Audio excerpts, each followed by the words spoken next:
আসসালামু আলাইকুম ওয়া রাহমাতুল্লাহি ওয়া বারাকাতুহু। আলহামদুলিল্লাহি রাব্বিল আলামিন ওয়াসসালাতু ওয়াসসালামু আলা আশরাফিল আম্বিয়া ওয়াল মুরসালিন নবিয়িনা মুহাম্মাদ ওয়া আলা আলিহি ওয়া আসহাবিহি আজমাইন, আম্মা বা'দ। সম্মানিত দর্শকবৃন্দ, আমরা আলোচনা করছিলাম ইমাম আবু জাফর তাহাবী রাহমাতুল্লাহি আলাইহি রচিত বয়ান ইতিকাদ আহলুস সুন্নাহ ওয়াল জামাআহ, আহলুস সুন্নাহ ওয়াল জামাতের আকীদার বর্ণনা এই কিতাবটি নিয়ে। ইমাম আবু জাফর তাহাবী রাহমাতুল্লাহি আলাইহি এই কিতাবের এক জায়গায় আলোচনা করছিলেন যে আমরা আল্লাহ তাআলার কিতাবসমূহের উপর ঈমান আনি। আল্লাহ তাআলার কিতাবসমূহের ঈমানের এক পর্যায়ে তিনি ঈমান কীভাবে আনতে হবে, কোরআনে কারীমের উপর ঈমান কীভাবে আনতে হবে সেটা আলোচনা করেছেন। কোরআনে কারীমের উপর ঈমান আনার জন্য যে সমস্ত কথা তিনি বলেছেন আমরা সেগুলো ব্যাখ্যা করছিলাম।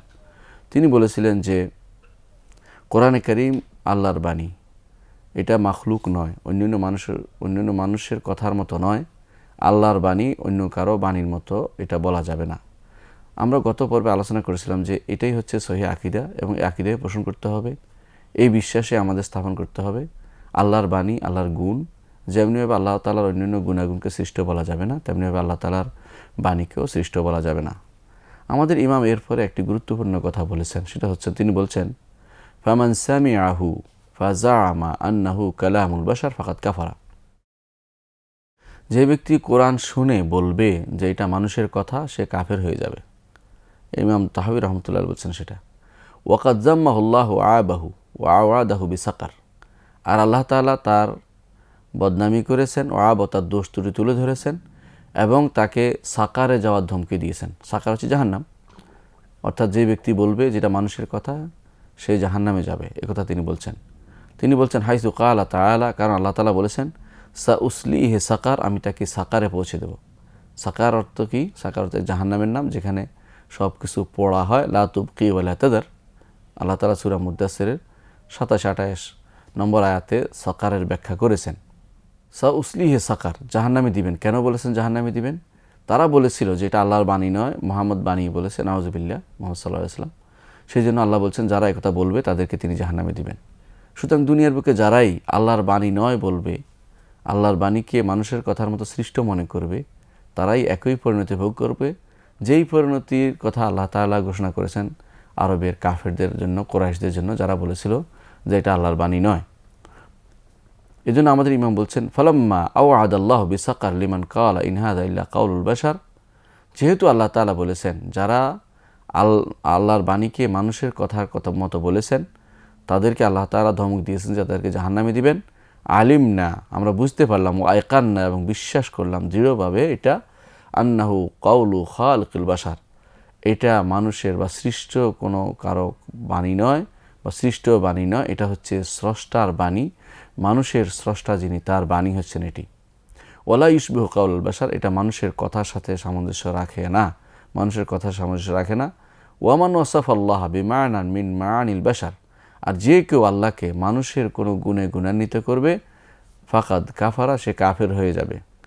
ফামান আবসারা হাযা ইতাবারা, যে কেউ এটা বুঝতে পারবে সে শিক্ষা অর্জন করতে পারবে, এটা ভালোভাবে সেটা ভালোভাবে বুঝতে পারবে, এবং যে কেউ এটা অনুধাবন করতে পারবে ফাকাদ ইতাবারা, সে আসলে শিক্ষা অর্জন করতে পারলো, সঠিক মতটি নিতে পারলো। ও আন মিসলি কাউলিল কুফারিন জাজারা, কাফেরদের কথা থেকে সে দূরে সরলো। অর্থাৎ কাফেররা যে বলেছিল ইন হাযা ইল্লা কাউলুল বাশার, মানুষের কথা সৃষ্ট, সেটা থেকে সে বেরিয়ে আসতে পারলো। অর্থাৎ আল্লাহ তাআলার বাণীকে সৃষ্ট বলল না, বরং আল্লাহ তাআলার বাণীকে বলল যে সেটা হচ্ছে আল্লাহ তাআলারই গুণ। ও আলিমা আন্নাহু বিসিফাতিহি লাইসা কাল বাশার, এবং সে জানতে পারলো যে আল্লাহ তাআলা তার গুণাগুণ সহ মানুষের বা সৃষ্ট কারো মতো নয়, এটাই প্রমাণ করলো।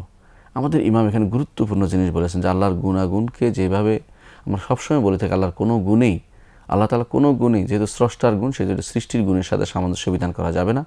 তেমনিভাবে আল্লাহ তাআলার কোনো বাক্যকে, আল্লাহ তাআলার কোনো বাণীকে মানুষের বাণী বা সৃষ্ট কোনো বাণীর সাথে সামঞ্জস্যপূর্ণ করা যাবে না, বরং বলা হবে আল্লাহ তাআলার বাণী সৃষ্ট নয়, এটা স্পষ্ট করে বলতে হবে আল্লাহ তাআলার বাণী তো কোনো সৃষ্ট নয়। এখানে আরেকটি জিনিস জানার বিষয় আছে, এটা হচ্ছে আহলুস সুন্নাহ ওয়াল জামাতের আকীদা হচ্ছে যে আল্লাহ তাআলা ইয়াতাকাল্লাম বিহারফিন ওয়া সাউতিন, আল্লাহ তাআলার কথা বাণী সেটা শব্দ এবং সেটাতে বর্ণ রয়েছে, অর্থাৎ বর্ণ ব্যতীত কোনো আল্লাহ তাআলা কথা বলেননি। আল্লাহ তাআলা কথা বর্ণ রয়েছে, যে বর্ণগুলি আমরা উচ্চারণ করে থাকি তার মধ্যে দিয়ে আল্লাহ তাআলার বাণীগুলি সৃষ্ট। কোরআনে কারীম আল্লাহ তাআলা আরবি ভাষায় নাজিল করেছেন, তাওরাত নাজিল করেছেন ইব্রানি ভাষায়, আর আর আল্লাহ তাআলা ইনজিল নাজিল করেছেন সুরিয়ানি ভাষায়। এই ভাষাগুলো আল্লাহ তাআলারই দেয়া উপহার। এই ভাষাগুলি দিয়ে আল্লাহ তাআলা কথা বলেছেন। কোরআনে কারীম আরবি ভাষায় আল্লাহ কথা বলেছেন, আর ইনজিল তাওরাত কথা বলেছেন আল্লাহ তাআলা ইব্রানি ভাষায়। এই ইব্রানি ভাষার শব্দ দিয়ে আল্লাহ কথা বলেছেন।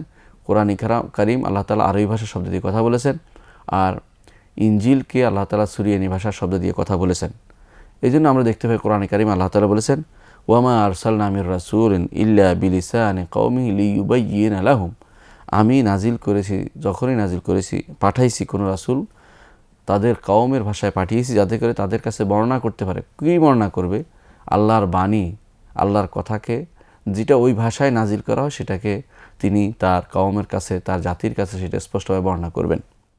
এই জন্য আল্লাহ তাআলা অন্য আয়াতে বলেন, আলিফ লাম মিম, আল্লাহু লা ইলাহা ইল্লাহুল হাইয়ুল কাইয়্যুম, নাজ্জালা আলাইকাল কিতাবা বিল হাক্কি মুসাদ্দিকাল লিমা বাইনা ইয়াদাইহি ওয়া আনজালাত তাওরাতা ওয়াল ইনজিলা মিন ক্বাবলু হুদাল লিন-নাস ওয়া আনজালাল ফুরকান ইন্নাল্লাযীনা কাফারু বিআয়াতিল্লাহি লাহুম আযাবুন শাদীদ ওয়াল্লাহু আযীজুন যু ইনতিকাম।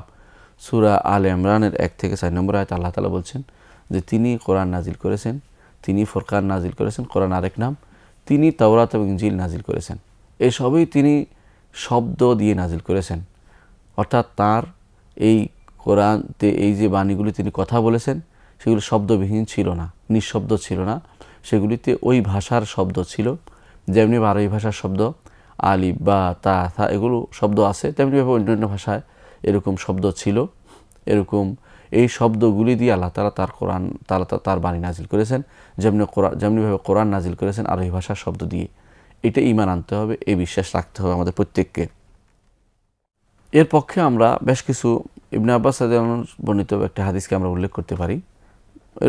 এ ব্যাপারে আমাদের অন্যান্য হাদিসও এসেছে, তবে বেশ কিছু হাদিস আমরা উল্লেখ করব, তার আর কিছু অংশ ছেড়ে দেবো আপনাদের বিবেচনার উপর। আপনারা বুঝতে পারবেন যে আসলেই শব্দ ব্যতীত আল্লাহ তাআলা কোনো কিছু নাজিল করেননি, শব্দ দিয়ে তিনি নাজিল করেছেন।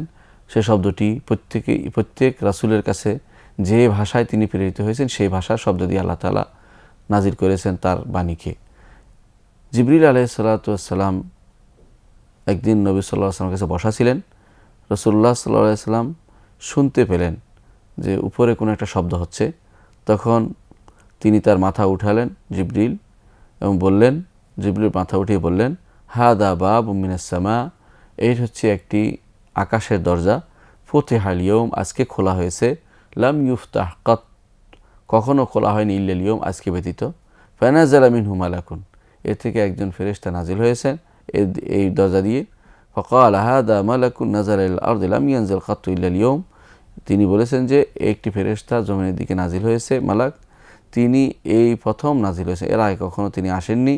ফাসাল্লামা, তিনি সালাম দিলেন, ওয়াকাল, এবং বললেন, আবশির বিনূরাইনি উতিতাহুমা, আপনাকে যে দুইটি জিনিস দেয়া হয়েছে, অর্থাৎ যে দুটি জিনিস জিবরিল আগে নিয়ে এসেছেন সেগুলো সুসংবাদ নিয়ে আসছেন তিনি। এসে বললেন, আবশির বিনূরাইনি উতিতাহুমা, আপনাকে দুটি নূর, আলো দেয়া হয়েছে, যে দুটি আলোর সুসংবাদ আপনি গ্রহণ করুন। লাম ইউতাহুমা নবিয়্যুন ক্বাবলাকা, আপনার পূর্বে কোনো নবীকে তা দেয়া হয়নি। সে দুটি হচ্ছে ফাতিহাতুল কিতাব ও খাওয়াতিমুস সূরাতুল বাকারা।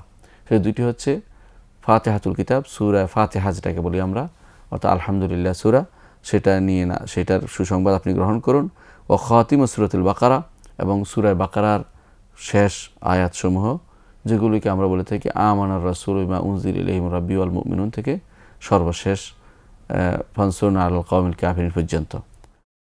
এরপর যে সুসংবাদ নিয়ে আসছেন সেই সুসংবাদটি হচ্ছে, অর্থাৎ যে ফেরেশতা যে সুসংবাদটি নিয়ে আসলেন সেটা হচ্ছে, লান তাকরা বিহারফিম মিনহুমা ইল্লা উতিতাহু, আপনাকে যে কোনো একটি হরফ, শব্দ দিয়ে আপনি আল্লাহর কাছে যা চাইবেন সেটা আল্লাহ তাআলা আপনাকে তাই দিবেন।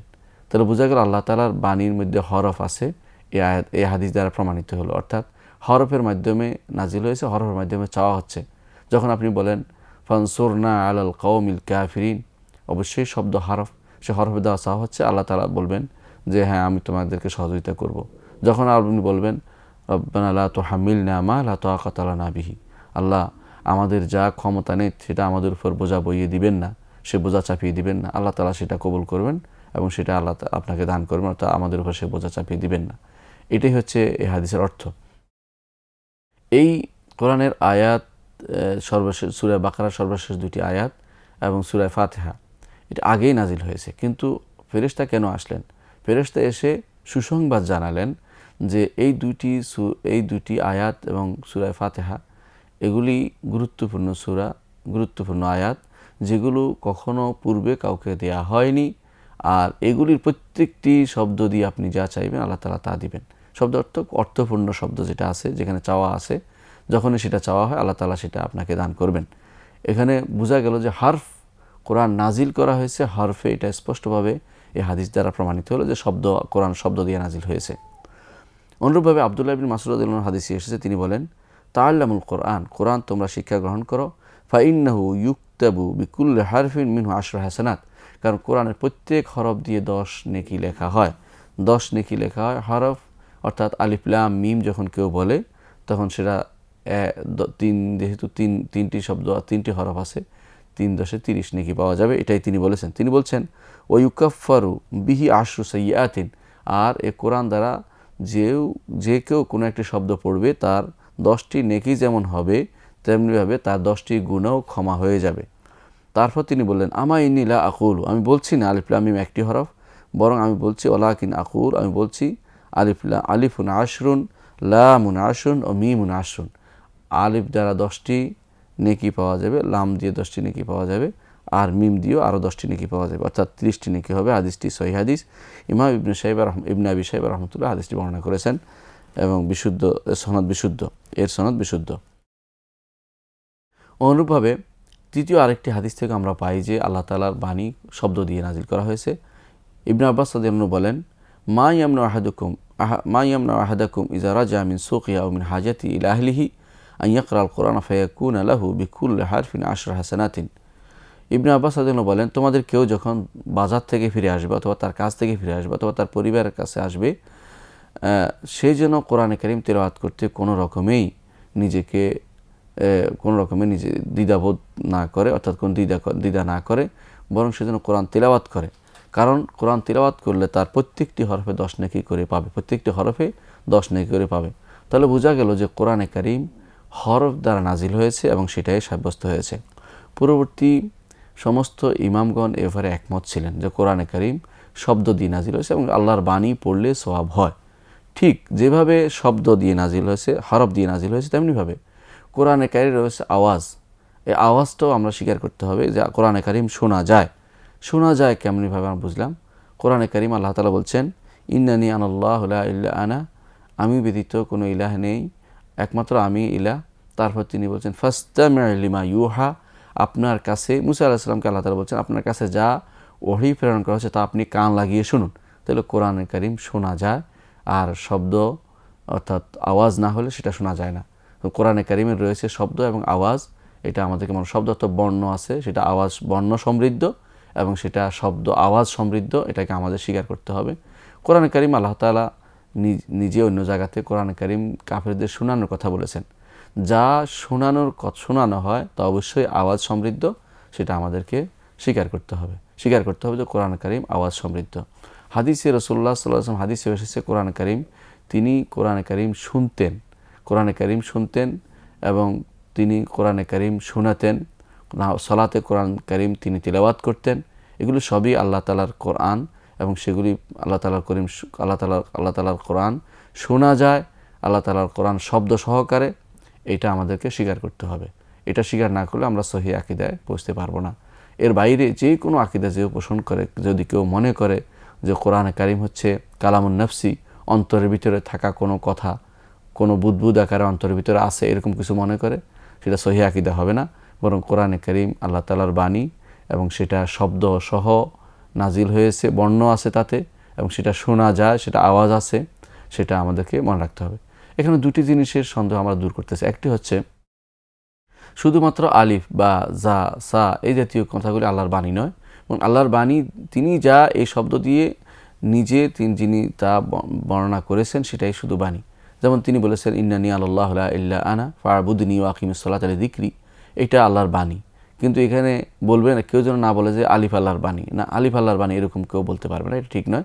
বা আলিফ বা তা এগুলি দিয়ে সৃষ্ট, এগুলি দ্বারা যে জিনিস আল্লাহ তাআলা তিনি এগুলি মানুষের সৃষ্ট আলিফ বা তা, এগুলি মানুষের উচ্চারণ দিয়ে মানুষের আলিফ বের হয়, কিন্তু আল্লাহ তাআলার বাণী যেটা তিনি আমাদেরকে জন্য পাঠিয়েছেন সেটা কখনো সৃষ্ট নয়, সেটা আল্লাহ তাআলার বাণী, এটা আমাদেরকে বিশ্বাস করতে হবে। দ্বিতীয় হচ্ছে আমাদের যে শব্দ কোরআনে কারীম আমরা যেটা যদি উচ্চারণ করি, আমাদের মুখ থেকে যেটা বের হয় আল্লাহর বাণী এটা, কিন্তু যে শব্দটা বের হচ্ছে শব্দটা আমাদের গলা থেকে বের হয়েছে এবং শব্দটা অবশ্যই মানুষের সৃষ্ট, এটা মনে রাখতে হবে, এটাতে কোনো দ্বিমত পোষণ করা যাবে না। তাহলে বোঝা গেল যে কোরআনে কারীম আল্লাহ তাআলার বাণী, কোরআনে কারীম সৃষ্ট নয়, কোরআনে কারীম সশব্দে নাজিল হয়েছে, কোরআনে কারীম শোনা যায়, কোরআনে কারীমের বর্ণ আল্লাহ তাআলার পক্ষ থেকে আসছে, এই বর্ণগুলি দিয়ে তিনি কোরআনে কারীম নাজিল করেছেন। এই বিশ্বাস প্রত্যেকটি ঈমানদার মুসলিমে রাখতে হবে। আল্লাহ আমাদেরকে বুঝার তৌফিক দান করুন। আসসালামু আলাইকুম ওয়া রাহমাতুল্লাহি ওয়া বারাকাতুহু।